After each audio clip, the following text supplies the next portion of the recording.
একটা মিছিল থেকে যখন একটা ছেলেকে ধরে নেওয়া হচ্ছে যে তার হাতে পতাকা পাওয়া গেছে, যখন সেই মিছিলের ইসলামপন্থীরা যখন বলে তাদেরকে আমরা চিনি না, কেন চিনি না?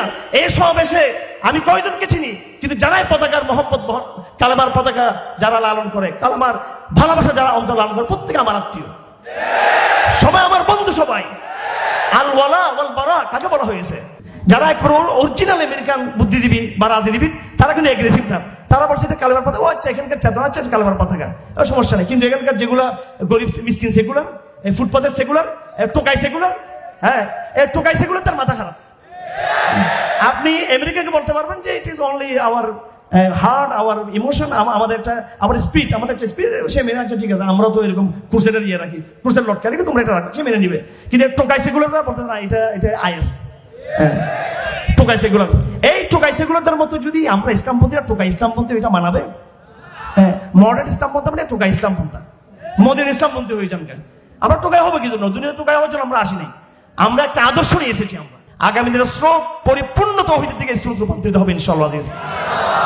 আর এই স্রোত ত্বরান্বিত হবে, যত আপনারা বাড়াবাড়ি করবেন তত এই স্রোত কিন্তু ত্বরান্বিত হবে, কিন্তু তত এই জোয়ার কিন্তু শক্তিশালী হবে যত আপনারা বাড়াবাড়ি করবেন।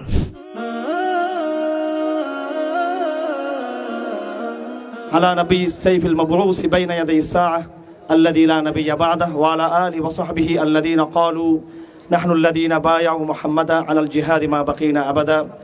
أعوذ بالله من الشيطان الرجيم. بسم الله الرحمن الرحيم. يا أيها الذين آمنوا اتقوا الله حق تقاته ولا تموتن إلا وأنتم مسلمون. وقال تعالى قل هذه سبيل أدعو إلى الله على بصيرة أنا ومن اتبعني. صدق الله العظيم. আজকের উন্মুক্ত আকাশের নিচে খোলা ময়দানে উপবিষ্ট প্রিয় অডিয়েন্স, আপনারা সকলে আজকে সমবেত হয়েছেন ইসলামের তৌহিদের অন্যতম সাংস্কৃতিক যে জিহাদ এবং লড়াই, সেই লড়াইয়ের অংশ হিসেবে। আলহামদুলিল্লাহ, ইতিমধ্যে আমাদের বিগত 10 দিনের মেলার ধারাবাহিকতায় আজকে যে সমস্ত দায়ীদেরকে আপনারা দেখতে পাচ্ছেন, আমি মনে করি আগামী দিনের বাংলাদেশের যে রোডম্যাপ, বাংলাদেশ পুনর্গঠনের রোডম্যাপ, এই রোডম্যাপের সবচেয়ে বড় পথ নির্দেশক হচ্ছেন যে সমস্ত ভাইদেরকে আপনারা আজকে দেখতে পাচ্ছেন। গতকালকে আমাদের শেখ তৌহিদের মুয়াজ্জিনের গুরুত্বপূর্ণ আলোচনা আপনারা শুনেছেন। এর আগে আমাদের ভাই বোতো হাদনান এখানে এসেছিলেন এবং আমরা আমাদের ধারাবাহিক আমাদের অবস্থান তুলে ধরেছি আপনাদের সামনে। আজকে আমাদের কলিজার টুকরা প্রাণপ্রিয় আমার ভাই আসিফ আদনান এখানে এসেছে। আমাকে যখন রিমান্ডে প্রথম জিজ্ঞাসাবাদ যেটা করা হয় র্যাবের রিমান্ডে, যে আসিফ আদনান তোমার কি, এটা প্রথম, অথচ তখনও আসিফ আদনানের সাথে আমার কোনো সাক্ষাৎ হয়নি। তা আমি আল্লাহকে সাক্ষী রেখে বলতে চাই এবং আপনাদেরকেও সাক্ষী রেখে বলতে চাই, যেদিন আমাকে এই হাসিনা রেজিমের ফেসিস্ট বাহিনীর এই হিংস্র হায়ানারা আমাকে জিজ্ঞেস করলো আসিফ আদনানকে, সেদিন থেকে আমি সিদ্ধান্ত নিয়েছি যে আসিফ আদনানকে আমি আমাদের তৌহিদের যে আত্মীয়তার মধ্যে তাকে আবদ্ধ করবো ইনশাআল্লাহ আজিজ। আমাদের মিশনের, আমাদের দাওয়াতের মিশনে তার সাথে আমি নিজেকে রাখবো, নিজে যুক্ত থাকবো ইনশাআল্লাহ। এবং এটা তারা শুধু একবারই জিজ্ঞাসাবাদ করে ক্ষান্ত হয়নি, এটা তারা বারংবারই তাকে আমার রিমান্ড শেষ না হওয়া পর্যন্ত তারা এই জিজ্ঞাসাবাদ চাপে তারা আমাকে রেখেছিল। তা আমার ভাইরা, আসলে হক এবং বাতিল স্পষ্ট, সত্য মিথ্যা স্পষ্ট। এখানে উপস্থিত রয়েছেন আমাদের আরেক কাণ্ডারি, আগামী দিনের তৌহিদের বাংলাদেশ গড়ে তোলার আরেক নীরব কাণ্ডারি আমাদের জনাব আহমদ রফিক ভাই আছেন।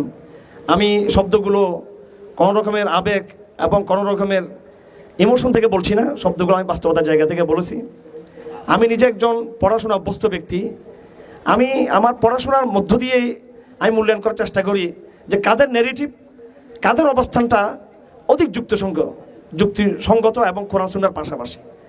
আমার কাছে দুইটা বিষয় আছে, একটি হলো কোরআন সুন্নাহর বয়ান, যেটি আমি স্বাভাবিকভাবে আমার ঐতিহ্যগত ধারা থেকে আমি পেয়েছি, কওমি ধারা থেকে।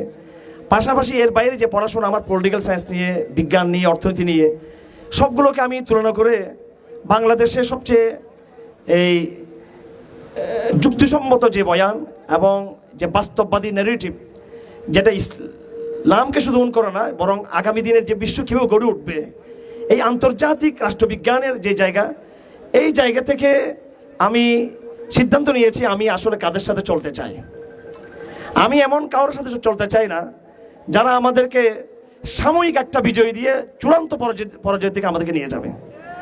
আমি এমন কাফেলার সাথে কাফেলাবদ্ধ হতে চাই যে কাফেলার সাথে কাফেলাবদ্ধ হতে গেলে আপনাকে কষ্ট পেতে হবে, দুর্নাম নিতে হবে, আপনাকে বদনাম হতে হবে, আপনাকে কিছুটা বিচ্ছিন্নতাবাদের শিকার হতে হবে, কিন্তু আলটিমেটলি আল্লাহ পাক যে ওয়াদা ওয়াল আকিবাতুল লিল মুত্তাকিন, যে next for those who are মুত্তাকুন, গুডনেস, উত্তম ফলাফল ওই ব্যক্তির জন্য, আল আকিবাস ভালো পরিণাম, যারা আল মুত্তাকুন, যারা নবুয়তের মানহাজে যারা আছে তাদের জন্য হচ্ছে চূড়ান্ত ভালো পরিণাম তাদের জন্যই। আমরা ওই ধরনের সাময়িক বিপর্যয়কে মেনে নিতে চাই যে সাময়িক বিপর্যয় আমাদেরকে একটা স্থায়ী বিজয়ের দিকে নিয়ে যাবে। আমরা এমন সাময়িক স্যাক্রিফাইসকে বরণ করতে চাই যে সাময়িক স্যাক্রিফাইস আমাদেরকে একটা স্থায়ী খেলাফতের ব্যবস্থার দিকে নিয়ে যাবে।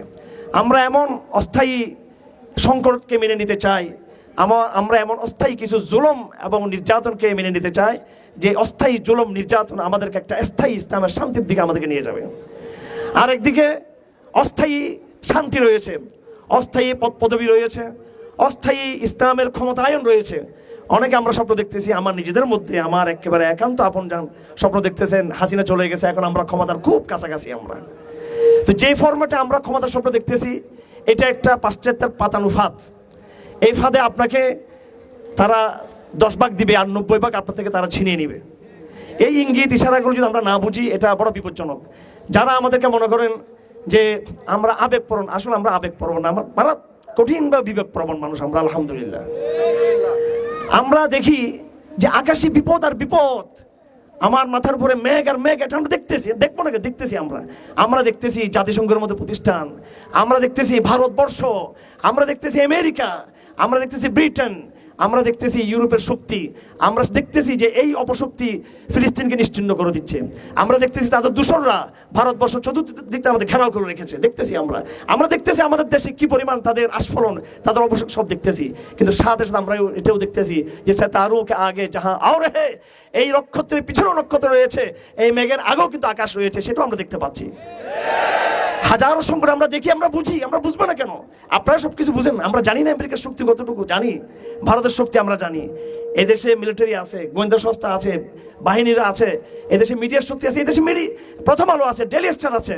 এদেশের হাসিনার ডিম, সাপের ডিম সব রয়ে গেছে, শুধু হাসিনার ডিম না, হাসিনা গায়ে বাদ দিলাম। এদেশে প্রথম আলো তো আগে থেকে ছিল, বহাল রয়েছে প্রথম আলো, ডেইলি স্টার, ব্রাক রয়েছে এদেশে, এবং ষড়যন্ত্র অনেক গভীর। আমরা একথা নিশ্চিত জানি যে আমরা সংখ্যায় কম, আমাদের পরিস্থিতি কম, আমরা অনেক দুর্বল, আমাদের শত্রু অনেক শক্তিশালী, আমাদের জিওপলিটিক্যাল শত্রু, আমাদের জাতীয় শত্রু, আন্তর্জাতিক শত্রু অনেক সবল। কিন্তু আমরা বারবার একটা জায়গায় আমাদের বিবেক আমাদেরকে নিয়ে যায় যে ওয়ামাকারু আল্লাহ ওয়াল্লাহু খায়রুল মাকিরিন। তাদের চক্রান্ত যেখানে শেষ হবে সেখান থেকে আল্লাহর পরিকল্পনা শুরু হবে। আল্লাহ তার মহা পরিকল্পনা দিয়ে এই দিনকে 1500 বছর আগে বিজয় করেছেন, যে দিন এই পৃথিবীর বুকে 1200 বৎসর শাসন করেছিল। আজকে প্রশ্ন তোলা হচ্ছে যে শরিয়া 30 বছরের বেশি খেলাফত ছিল না, 30 বছরের বেশি আলা মিনহাজুন নবুওয়া, পরিপূর্ণ নবুয়তি যে পদ্ধতি সেটাতে হয়তো পরিপূর্ণ 30 বছর পরে যায়নি। 30 বছর পরে কিন্তু খেলাফত পতন হয়েছে, এটা কেউ বলে না। শরিয়া কিন্তু পতন হয় নাই। শরিয়া বনি উমাইয়ার আমলও ছিল, শরিয়া বনু আব্বাসের আমলও ছিল, শরিয়া তুর্কি খেলাফতের আমলও ছিল। এবং এই ভারতবর্ষে আওরঙ্গজেব আলমগীর, আজকে আপনাদেরকে একটা তথ্য দিই, তার সাথে আমাদের পারিবারিক বন্ধন রয়েছে কিন্তু আওরঙ্গজেব আলমগীরের সাথে। শায়েস্তা খানের মধ্য দিয়ে আমাদের দাদাদের, মোহাম্মদ খান আমার 12তম দাদা, তার সাথে আওরঙ্গজেবের সাথে আমাদের এরকম পারিবারিক বন্ধন। সে আওরঙ্গজেব আলমগীর 49 বছর ভারতবর্ষকে শাসন করেছে শরিয়া দিয়ে, খেলাফত দিয়ে। যারা আজকে ভয় পাচ্ছেন কলামার পতাকা থাকলে ওরা দেখবে, তারপরে জিহাদ বললে ওরা দেখবে, নবুয়তের মানহাজ বললে ওরা দেখবে, আপনারাও ঠিক একদিন আওরঙ্গজেবের উত্তরসূরিরা যেদিন ভারতবর্ষকে বিজয় করবে সেদিন আপনারা সবাই কিন্তু পতাকাবদ্ধ আপনারা হবেন, কিন্তু আপনারা আরও বেশি সেদিন পতাকা আপনারা বহন করবেন। যাই হোক আমার ভাইয়েরা, আমরা কোনো আবেগের জায়গাতে কথা বলছি না, আসুন আমরা সবাই মিলে কাজ করি। ষড়যন্ত্র হচ্ছে, চক্রান্ত হচ্ছে, সতর্ক থাকবেন। আমাকে যখন ইন্ডিয়ান গোয়েন্দা বাহিনী আমাকে যখন জিজ্ঞেস করেছিল, তখন আমি স্পষ্ট তাদের বক্তব্য দেখতে পেয়েছি যে তারা আমাদেরকে বিভক্ত করতে চায়। এখন এই বার্তাগুলো দেওয়াটা খুব জরুরি। আমাদের ইসলামপন্থীদের মধ্যে বিভিন্ন ধারা আমাদের রয়েছে, সুফিবাদী ধারা, কওমি ধারা, সালাফি ধারা। এগুলো তো সামাজিক সংকট আছে আমাদের মধ্যে। ইদানিং আমার কাছে যেটা সংকট বলে মনে হচ্ছে, মডারেট পন্থা আর বিশুদ্ধবাদী তৌহিদবাদী পন্থা এই নামে দুটা স্রোত, এবং এই স্রোতের মধ্যে কোনো বিদেশি এজেন্ডা যুক্ত হয়ে আমাদের এই বিভাজনকে আরও প্রকট করে কিনা সেদিকে সাবধান থাকতে হবে। আমি আপনাদেরকে আশ্বস্ত করতে চাই, হারুন রেজাকে আপনারা জানেন তৌহিদবাদী একজন ব্যক্তি। আমার পক্ষ থেকে আমি কোনোদিনও আমার একজন ভাই সে হাজার মডারেট হোক, আমি আপনার বিরুদ্ধে ষড়যন্ত্র করবো না কখনো। আমি কখনো আপনাকে জেলে ঢুকে ষড়যন্ত্র করবো না। আমি কখনো আপনাকে রাজাকার বলবো না। আমি কখনো আপনার বিরুদ্ধে আমি বাইরে নালিশ করবো না। আমি অনুরোধ করবো আপনি আমাদের বিরুদ্ধে নালিশ করিয়েন না, কোনো লাভ নাই। তো এই যে একটা মিছিল থেকে যখন একটা ছেলেকে ধরে নেওয়া হচ্ছে যে তার হাতে পতাকা পাওয়া গেছে, যখন সেই মিছিলের ইসলামপন্থীরা যখন বলে তাদেরকে আমরা চিনি না, কেন চিনি না? এই সমাবেশে আমি কয়জনকে চিনি, কিন্তু জানাই পতাকার মহব্বত, কালেমার পতাকা যারা লালন করে, কালেমার ভালোবাসা যারা অন্তর লালন করে, প্রত্যেকে আমার আত্মীয়, সবাই আমার বন্ধু। সবাই আল ওয়ালা ওয়াল বারা কাকে বলা হয়েছে? দুনিয়াতে যে আমার আত্মীয়, হ্যাঁ, যে আমার বাবা, যে আমার মামা, যে আমার চাচা, কিন্তু তৌহিদের প্রশ্নে সে আমার সাথে একমত না, সে আমার শত্রু। আর পক্ষান্তর যে আমার কিছুই না, আমি তাকে চিনি না, তাকে প্রথম দেখা, কিন্তু সে কালেমার চেতনা লালন করে, সে আমার আত্মীয়, সে আমার লোক, আমার। তো কোরআন আমাদেরকে শিক্ষা দিচ্ছে আল ওয়ালা আল বারা, আর আমরা বলছি আমরা চিনি না। এই চিনিটা যে বলতেছেন, এটা আপনার ইমানকে ধ্বংস করে দিচ্ছে। কিন্তু সবাইকে চিনি, এদেশের লক্ষ লক্ষ তৌহিদি তরুণ যারা এই নটর ডেমের ছাত্র, যারা সাউথ ইস্ট নর্থ সাউথ ইউনিভার্সিটির ছাত্র, ঢাকা বিশ্ববিদ্যালয়ের ছাত্র, চুয়েটের ছাত্র, বুয়েটের ছাত্র, রুয়েটের ছাত্র, আমরা কয়জনকে চিনি? এমনকি কৈমাদের কয়টা ছাত্রকে আমরা চিনি? কিন্তু সবাই তো আমরা তৌহিদের সন্তান, সবাই আমরা একাকার। সুতরাং চিনি না শব্দ কখনো এটা বলা যাবে না। আমাকে বলতেছে আপনি ওসামা বিন লাদেনকে দেখছেন? আমাকে বলতেছে রিমান্ডে। আমি বললাম দেখলে তো বহুত বড় সৌভাগ্যের ব্যাপার ছিল এটা। আমি এটা বলি না যে উচঙ্গে, এটা বলি নাই। তারপরে আমেরিকার স্টেট ডিপার্টমেন্টের ডগলাস মেকিক আমাকে বলতেছে যে কাদিয়ানীদেরকে তোমরা এত বেশি কেন চাপ দিচ্ছ? এরা তো ভেরি ভেরি পাওয়ারলেস, হেল্পলেস, এরা খুব দুর্বল, এদেরকে তোমরা কেন ইয়ে করতেছো? তোমরা এদের ব্যাপারে এদেরকে তোমরা এদেরকে গ্রহণ করি নাও। আপনিও আল কায়দাকে গ্রহণ করি নেন, আমেরিকাতে পারমিশন দেন এদেরকে। ডাইরেক্ট বলছি, এই হোটেল পেনিনসুলায় বলেছি এটা 2013 সালের ফেব্রুয়ারি মাসে হোটেল পেনিনসুলায় মিটিংয়ে বলছি যে আপনাদেরকে। তখন সে দুই পা একদম চেয়ার উঠে গেছে, বসে এইভাবে বসছে। আমি ভয় পেলাম, সে তো আমরা আমার থেকে 2 হাত লম্বা, তো আমি চিন্তা করি আমারও গলাটি ভিতরে কিনা এখন। তো যেভাবে উঠলো একদম উন্মাদ পাগল হয়ে গেছে সে। তো বলতেছে দে আর টেরোরিস্ট, মানে সে কি বলবে টের পাচ্ছে না। অনেকগুলো গালাগালি করলো এদেরকে যে তুমি কিভাবে যারা সন্ত্রাসী, যারা জঙ্গি, তুমি বলতেছো আমরা তাদের সাথে আপোষ করবো। আমি বললাম this is your standard, you have a standard, I have also I standard. আমার একটা মাপকাঠি আছে, আমার মাপকাঠিতে, তোমার মাপকাঠিতে আল কায়দার যত বড় সন্ত্রাসী, আমার মাপকাঠিতে কাদিয়ানা তার চেয়ে আরো বড় সন্ত্রাসী। তো আলহামদুলিল্লাহ 1.5-2 ঘন্টা তার সাথে আমার ডায়লগ হয়েছে এই হোটেল পেনিনসুলাতে। ওদেরকে জিজ্ঞেস করে স্টেট ডিপার্টমেন্টকে চিনে কিনা আমাদেরকে। তো এত হীনমন্যতা কিসের? ওখানে এক পত্রিকার সম্পাদক ছিলেন, মারা গেছেন ভাই, যাই হোক। ইনি ছিলেন একটু মডারেট ফন্দি টাইপের। এই যে ভয় পাচ্ছেন, আমার টিপ দিতে আমাদের কি হয়েছে? চুপ করেন আপনি, সমস্যা কি আপনার? চুপ করেন, এর সামনে চুপ করেন আপনি। বলছে আমি তো দুবার হিসেবে আসছি, আমাকে কথা বলতে দেন। আপনার ওই আবুসকামি স্মার্ট ভাষা চেয়ে আমার ভাঙাচোরা আবশ্যিক ইংরেজি ভাষা অনেক ভালো, আমি এইভাবে কথা বলবো। আর আমি এত শক্তিশালী একজন ব্যক্তি, স্টেট ডিপার্টমেন্টের এত শক্তিশালী অফিসার, আমি দরুদ শরীফ পড়ছি কয়েকবার। আমি আল্লাহ রসুল ইজ্জত রক্ষার জন্য এখানে আসছি। বিশ্বাস করেন আমি আমার জীবনের সবচেয়ে ফ্লুয়েন্ট ইংলিশ বলছি ওই দিন, আল্লাহর কসম। এর আগে আমি কখনো পরে এত ইংলিশ আমি আর বলি না, এরপরও বলতে পারি না। আল্লাহ যখন তার দিনের জন্য আপনাকে দরকার পড়বে, আল্লাহ আপনাকে যোগ্য করে দিবেন, আল্লাহ আপনাকে তুলে নিয়ে আসবেন। আল্লাহ পাক। আমার ভাইয়েরা, আপনারা হীনমনা হবেন না।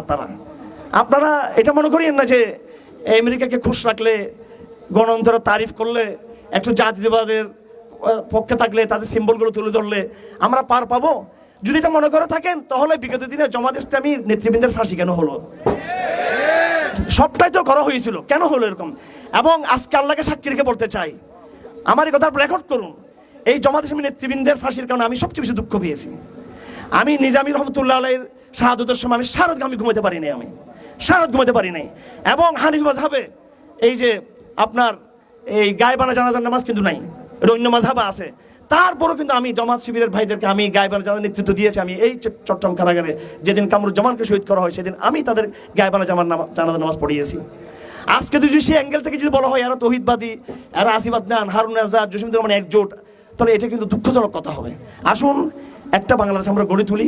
মতের ভিন্নতা থাকবে এখানে, আপনিও আপনার মতের ভিন্নতার জায়গা থেকে আপনি রাজনীতিতে অংশগ্রহণ করেন, নির্বাচনও যান, ওইটা সব কিছু করেন, কিন্তু আপনার অবস্থানের বিরোধিতা করাটাকে আপনি মনে করবেন যে আমার বিদ্বেষ, এটা আমার মতের ভিন্ন, আমি এই মতের সাথে আমি একমত না, কিন্তু তার মানে আমি আপনার শত্রু না, কিন্তু আপনার প্রতি নসিহত থাকবে।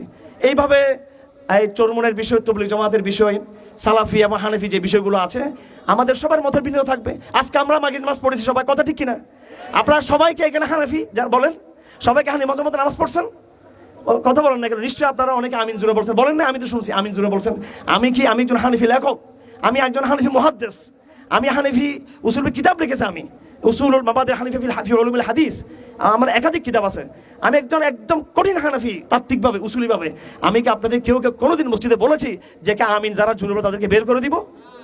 আমার সাথে ডিবেট আছে, আমি ক্লাসে প্রমাণ করি যে আমিন জোরে বলাচ্ছে, আমিন আস্থা বলাটা অধিক যুক্তিসম্পন্ন। এটা আমার একাডেমিক আলাপ, এটা আমার বিদ্বেষ মুক্ত, এটা আমাদের ভিন্নতা, এটা আমি আমার একাডেমিক আলাপ, এটা আমি প্রমাণ করব।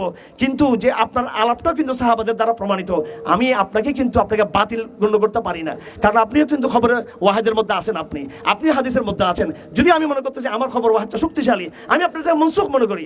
ইমাম আবু হানিফা দাঁড়িয়েছেন সুফিয়ানের পাশে, সুফিয়ান দাঁড়িয়েছেন এইভাবে ইমাম মালিকের পাশে, পরস্পর দাঁড়িয়েছেন, দুইজনের নামাজ কিন্তু ভিন্ন, কিন্তু মন কিন্তু এক। আমাদের বন্ধন তৌহিদ, আমাদের বন্ধন কালেমা। আজকে কেন আপনারা পতাকার বিরুদ্ধে লেগেছেন? এই কালেমা তো আপনাকে বন্ধন যুক্ত করবে, এই কালেমা তো আপনাকে বিজয়ী করবে। সেজন্য হীনমন্যতা ছাড়তে হবে, ইনফ্যাক্ট কমপ্লেক্স আমাদেরকে ছাড়তে হবে। আমরা মেচিউর, আলহামদুলিল্লাহ। আসিফ আদনান ইনমেচিউর না, আজকে মেচিউর, তাদের একটা নেগেটিভ আছে, বয়ান আছে, এবং এদের মনে কোনো বিদ্বেষ নাই। একটা কথা যখন বলে কেউ, যখন কোনো সেমিনারে বক্তব্য রাখে শরিয়ার পক্ষে, সেটা তো বিদ্বেষের বক্তব্য না, সেটা তো কাউকে ইগনোর করার জন্য অথবা কাউকে ক্রিটিসাইজ করার জন্য, কাউকে আপনার রিমুভ করার জন্য সেটা বলা হচ্ছে না। এটা একটা আমার বয়ান, আমি তুলে ধরলাম, আপনি আমার বয়ানে গবেষণা করেন, আমরা এখানে বাধ্য করছি না। এখানে আমি বরং মনে করি স্রোত বলে দিবে ইনশাল্লাহ আগামী দিনের যে আমাদের কোন দিকে চলতে হবে। আপনারা যেটা মনে করতেছেন যে স্রোত শুধু হাসিনাকে তাড়িয়ে দিয়ে ক্ষান্ত হয়েছে, নয়, আগামী দিনের স্রোত পরিপূর্ণ তৌহিদের দিকে স্রোত রূপান্তরিত হবে ইনশাআল্লাহ আজিজ। আর এই স্রোত ত্বরান্বিত হবে, যত আপনারা বাড়াবাড়ি করবেন তত এই স্রোত কিন্তু ত্বরান্বিত হবে, কিন্তু তত এই জোয়ার কিন্তু শক্তিশালী হবে, যত আপনারা বাড়াবাড়ি করবেন। বাড়াবাড়ি ছেড়ে দেন, আমরা নিজেদের মধ্যে একটা সমন্বয় রাখি, মতভিন্নতার বক্তব্যগুলো নেওয়ার চেষ্টা করি। আর রাষ্ট্র এবং যারা আছে ক্ষমতায় তাদেরকে বলবো ইসলামের বয়ানও গ্রহণ করেন আর সেকুলার বয়ানও গ্রহণ করেন। আমি শিক্ষা নিয়ে চাইছিলাম আজকে কিছু কথা বলার জন্য, কিন্তু সময় আমার নেই। শুধু এই পয়েন্টে কথা বলে শেষ করে দিচ্ছি। শুধু দু এক মিনিটের মধ্যে আমার দূরেও চলে যেতে হবে, আমার গাড়ি অপেক্ষা করতেছে এখানে। এই যে শিক্ষা প্রকল্পটা কি হবে, ইসলাম আমাদের হাইপোথেসিসটা কি, শিক্ষার আমাদের প্রকল্পটা কি? আমি বারবার একটা কথা বলে থাকি, কোনো সংকট নতুন সংকট নয়। আমাদের কি দেখাচ্ছেন আপনারা? এই সমস্ত খেলা তো আমরা পাকিস্তান আমলে, যখন পাকিস্তান রাষ্ট্র প্রতিষ্ঠা হয়, পাকিস্তান রাষ্ট্র প্রতিষ্ঠা হওয়ার সময় যে বিশাল একটা শিক্ষা প্রকল্প, ইসলামিক একটা হাইপোথেসিস এবং ইসলামিক যে একটা প্রজেক্ট শিক্ষার, এটা পরিপূর্ণ আছে, রেডি আছে, এটা একদম রেডি আছে এখানে, কিন্তু সে মতো পাকিস্তান রাষ্ট্র চলে নাই। পাকিস্তান রাষ্ট্র বেইমানি করছে। এবং ইন্দোনেশিয়াতে ইসলামাইজেশন প্রকল্প, মালয়েশিয়াতে, তুরস্কে অসংখ্য প্রকল্প তাত্ত্বিক জায়গায় এগুলো রেডি আছে, এগুলো বাস্তবায়ন করছে তালেবানরা। এর আগে ইরান কিছু তাদের শিয়া ফরম্যাটে তারা বাস্তবায়ন করছে। আল্লাহর নামে শপথ করে বলছি এবং আপনাদেরকে আমি আশ্বস্ত করছি যে পরিপূর্ণ শিক্ষা কারিকুলাম, শিক্ষা ব্যবস্থা, শিক্ষা হাইপোথেসিস, শিক্ষা রূপকল্প, শিক্ষা প্রজেক্ট একদম তৈরি আছে। এবং একটা কথা আপনারা অন্যভাবে নেবেন না, জাস্ট আমি একটু কৌতুক করে বলতেছি, কিন্তু এটা বাস্তব। আসিফ আদনান, হারুন আজারকে আপনি শিক্ষার দায়িত্ব দিয়ে দেখেন, আমাদের রফিক সহ, এরপর দেখেন এই জাতিকে 3 বছর আমরা কোন জায়গায় নিয়ে যেতে পারি ইনশাআল্লাহ জাতিকে। এটা কোনো নিছক দাবির কথা, নিছক এটা ফালতু দাবি না। এটা আজকে বয়স 50 বছরে এখানে অন্তত 35 বছর পড়াশোনা করে এখানে আসছি। বছর জীবনের 15 বছর বাদ দিলাম, 16 বছর থেকে এই পর্যন্ত নিবিড় পড়াশোনা করে আজকে এখানে এসেছি। সেকুলার যেটা দেখাচ্ছে আমাদেরকে, আমি আজকেও গবেষণা করছি, আগের কিছু থিসিস নিয়ে পড়াশোনা করছি। আমরা অবশ্যই পাশ্চাত্য থেকে নিতে চাই, অবশ্যই আমেরিকা থেকে আমরা কিছু গ্রহণ করতে চাই, অবশ্যই ইউরোপ থেকে আমরা কিছু নিতে চাই, কিন্তু সেটা কি? সেটা কি পলিটিক্যাল সায়েন্স, সেটা কি সমাজবিজ্ঞান, সেটা কি ইতিহাস, সেটা কি অর্থনীতি? সেটা কি নিব আমরা? সেটা একমাত্র নিব আমরা অ্যাপ্লাইড সায়েন্স। আমরা শুধু বিজ্ঞান কি নিব? আমরা টেকনোলজি নিব, আইডিওলজি আমরা নিব না। আমরা তাদের থেকে আরো ভালো আইডিওলজি আমরা রাখি। কেন আমরা তাদের আইডিওলজি নিব? আইডিওলজি তারা আমাদের থেকে গ্রহণ করবে। আমরা তাদের থেকে টেকনোলজি নিব, আইডিওলজি তারা নিবে। এবং এই চেতনার উপরে, এই চিন্তাধারার উপরে এই আব্বাসী খেলাফত, উমাইয়া খেলাফত, এরপর তুর্কিরা, মোগলরা এটার উপর তারা রাজনীতি করেছিল, আমাদের অতীত পূর্বপুরুষরা। সুতরাং এখানে হীনমন্যতার কোনো দরকার নেই। আমাদের সাথে চীনের যোগাযোগ থাকবে প্রযুক্তির, কোরিয়ার সাথে যোগাযোগ থাকবে প্রযুক্তির, হ্যাঁ, এবং যে সমস্ত রাষ্ট্র বেশি এগ্রেসিভ না, আমেরিকার মতো অন্যান্য যে ইউরোপীয় রাষ্ট্র, তাদের সাথে আমাদের যোগাযোগ থাকবে। এই রাষ্ট্রকে আমরা উন্নত বানাবো। ধরেন কত টাকা আসিফ আদনান বাংলাদেশের পররাষ্ট্রমন্ত্রী হলো, সে কি এতে যাবেন না? জার্মানিতে যাবেন উনি, যাবেন না উনি? চীনে যাবেন না উনি? যাবেন। প্রযুক্তি নিয়ে উনি মিটিং করবেন এবং একটা প্রযুক্তির বোঝাপড়া হবে সেখানে, এবং আমরা তাদের থেকে উপকৃত হব। কিন্তু আসিফ আদনান যেভাবে ইউরোপে গিয়ে ওখান থেকে প্রযুক্তি আনবেন, শিখতে ওদের উনি তাদেরকে আইডিওলজি দিয়ে আসবেন ওখানে গিয়ে। অক্সফোর্ড, ক্যামব্রিজে এবং এই হার্ভার্ড বিশ্ববিদ্যালয়ে অনেক সেমিনার হয়েছে আবুল হাসান নদভী সাহেবের, ওই বক্তব্যগুলো আপনারা দেখেন, আরও বক্তব্য আছে এখানে। এবং দুঃখের বিষয়, আমার বড় আফসোস, যারা অরিজিনাল ইউরোপিয়ান তারা কিন্তু বুঝতে চায় আমাদেরকে, যারা নকল ইউরোপিয়ান তারা আমাদেরকে বুঝতে চায় না। যারা একেবারে অরিজিনাল আমেরিকান বুদ্ধিজীবী বা রাজনীতিবিদ তারা কিন্তু এগ্রেসিভ না, তারা বলছে এটা কালেবার পতাকা, ও আচ্ছা এখানকার চেতনা, আচ্ছা কালেবার পতাকা, সমস্যা নেই। কিন্তু এখানকার যেগুলা গরিব মিসকিন সেকুলার, ফুটপাথের সেকুলার, টোকাই সেকুলার, হ্যাঁ, টোকাই সেকুলার, তার মাথা খারাপ। আপনি আমেরিকাকে বলতে পারবেন যে it is only our heart, our emotion, আমাদের একটা আওয়ার স্পিরিট, আমাদের একটা স্পিরিট, সে মেনে আছে, ঠিক আছে, আমরাও তো এরকম ক্রুসেডার ইয়ে রাখি, ক্রুসেড লটকা রাখি, তোমরা এটা রাখবে, সে মেনে নিবে। কিন্তু টোকাই সেকুলাররা বলতে না, এটা আইএস, হ্যাঁ, টোকাই সেকুলার। এই টোকাই সেকুলারদের মতো যদি আমরা ইসলামপন্থীরা টোকাই ইসলামপন্থী, ওইটা মানাবে? হ্যাঁ, মডার্ন ইসলামপন্থা মানে টোকাই ইসলামপন্থা, মদিন ইসলামপন্থী হয়ে যান গা। আমরা টোকাই হবে কি জন্য? দুনিয়াতে টোকাই হওয়ার জন্য আমরা আসি নাই, আমরা একটা আদর্শ নিয়ে এসেছি আমরা। এবং আমাদের অতীতের লিটারেচার দেখেন, যেগুলো কুতুব তৈরি করেছে, মোহাম্মদ কুতুব তৈরি করেছে, সৈয়দ কুতুব তৈরি করেছে, এবং আবুল হাসান নদভী যে লিটারেচার তৈরি করেছে, মোহাম্মদ আসাদ তৈরি করেছে, এর ধারাবাহিকতা আরও যে সমস্ত, এর মধ্যে আরও অনেক উন্নত, আরও ভালো ভালো লিটারেচার এসেছে, আমাদের সমৃদ্ধ লিটারেচার এসেছে। হ্যাঁ, এগুলো তো আমাদের পিছনে আমাদের শক্তি আছে আমাদের, কেন আমরা ভয় পাবো? সুতরাং এডুকেশনের ক্ষেত্রে, রাষ্ট্র গঠনের ক্ষেত্রে, বাংলাদেশ পুনর্গঠনের ক্ষেত্রে আমাদেরকে মনে করিয়েন না এরা পতাকা বানাতে জানি, খালি শুধু পতাকা না, আমরা প্রযুক্তি আলহামদুলিল্লাহ বানাতে জানি আমরা। হ্যাঁ, আমরা সব বুঝি রাষ্ট্রকে কীভাবে। আজকে চুয়েট জানি তো, বুয়েটে কি, আমি তো ওখানে তবলিগে জমাতে নিয়ে গেছিলাম, দাওয়াতি কাজে গিয়েছিলাম, বিভিন্ন সময় যাওয়া হয়েছে। আমি ওদের মিশনপত্র, ওদের যেখানে এটা আছে, ওদের যে বড় বড় প্রযুক্তি বিশ্ববিদ্যালয়ের ওদের যে ল্যাবরেটরিগুলো আছে, দেখছি তো কোনো মানসম্মত, সেখানে বলতে বহু দাম, এত টাকার মেশিন কে আনবে? আমরা 5 বছরে বাংলাদেশে একেবারে ভারতের সাথে টক্কর দেওয়ার জায়গায় চলে যেতে পারবো আমরা ক্ষমতায় গেলে, ঠিক আছে? আপনারা মনে করছেন কৌমিদের মধ্যে শুধু আফমা খালের সাহেব একজনের যোগ্য একটা আছে, এত সব অশিক্ষিত মূর্খ খেয়ে দেখে নেয়, শুধু একটা কোনো মতো আছে, উনি ধর্ম মন্ত্রণালয়ে গেছে কি জন্য? আমি সামনে ইসলামপন্থীর মধ্যে প্রস্তাব করব, যারা প্রযুক্তি মন্ত্রণালয়ে কাজ করার জন্য, এরকম নাম আমি প্রস্তাব করতে পারবো, সব লেখা আছে আমার কাছে এখানে। শিক্ষা, এডুকেশন, প্রযুক্তি সব ক্ষেত্রে আমাদের বয়ান আছে, আমাদের বক্তব্য আছে। আমি আজকে একটা স্বপ্ন দেখতে চাই, এটা কাল্পনিক কথা হতে পারে, যে আমার ভাই আহমদ রফিক, আসিফ আদনান, ওনারা শুধু দায়ীর ভূমিকা না থেকে আপনারা রাষ্ট্রের কোনো বড় ভালো কোনো জায়গায়, সেটা আমরা আগে নিতে চাই। আমরা আগে চাই না যে রাষ্ট্রের সাথে এইভাবে একটা সেকুলার ফরম্যাটে যুক্ত হতে আমরা চাই না, কিন্তু এরা আমাদেরকে মনে করে আমরা খেত, আমরা শুধু খালি পতাকা সিলাই করি, এটা মনে করো আমাদেরকে। আসলে এটা না বোঝার জন্য আমাদের স্কিলটাকে তাদের দেখানো উচিত। আমাদের মেয়েরা যারা আছে স্কুল, কলেজ, বিশ্ববিদ্যালয়, এদের স্কিলও তো আলহামদুলিল্লাহ অনেক ডেভেলপ, কিন্তু আমাদের সুযোগটা নেই, তারা আমাদের সুযোগটা দিবে না আমাদেরকে। আমরা এটা মিডিয়া চালাতে পারি না, আমরা একটা শক্তিশালী, কিন্তু সমস্ত কর্পোরেট বড় ব্যবসায়ীরা আমাদেরকে তারা ফান্ড করবে না।